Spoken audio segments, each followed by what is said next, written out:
Scorpion, bonjour et bienvenue. L'alchimiste, le magicien, le psychologue. Capacité à affirmer son authenticité et à déceler le mensonge.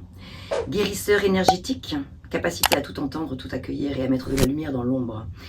Grande intuition, sens psychologique affiné, la connexion à l'inconscient collectif, le gardien des processus de transformation et des principes de renaissance. Grande intensité et lucidité en général, pouvoir personnel centré sur le cœur, excusez-moi.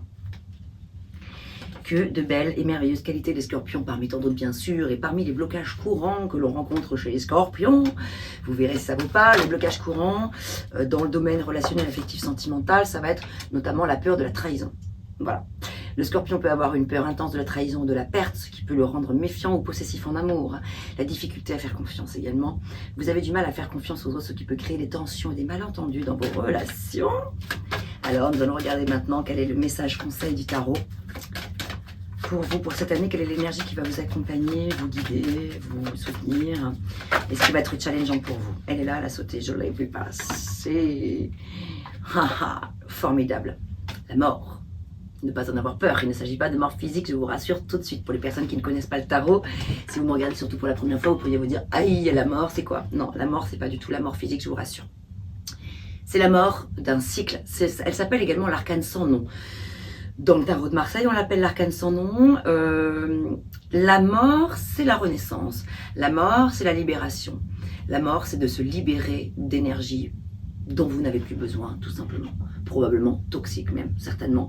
Des choses dont voilà, vous pouvez absolument vous délester. C'est le grand nettoyage, c'est le grand reset. Quoi de mieux pour quitter un chapitre, celui de 2024 que vous avez connu, quoi de mieux pour démarrer un nouveau chapitre de votre vie que d'avoir la mort. Donc voilà, c'est le grand nettoyage, c'est la transition, c'est la transformation en profondeur. C'est le changement en profondeur.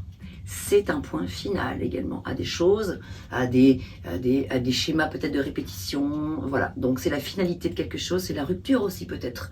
La rupture avec une personne, la rupture avec des schémas, la rupture avec des situations qui se répètent en permanence. Une roue qui n'en finit pas de tourner dans le sens qui ne vous convenait plus jusqu'à présent.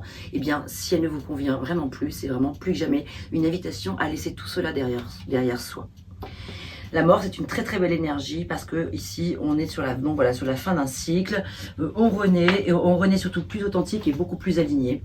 Et voilà, c'est l'occasion de mettre en place quelque chose ici de transcendant. Ouais, j'aime bien parler de transcendance. On se transforme, on transmute, on transitionne. Voyez, on fait tout cela dans le but d'être en reliance avec soi-même et de s'aligner vers des vibrations hautes. Plutôt que de se laisser happer par des énergies qui vous tirent vers le bas, c'est un petit peu l'idée, quoi. Donc c'est vraiment l'alignement, voilà.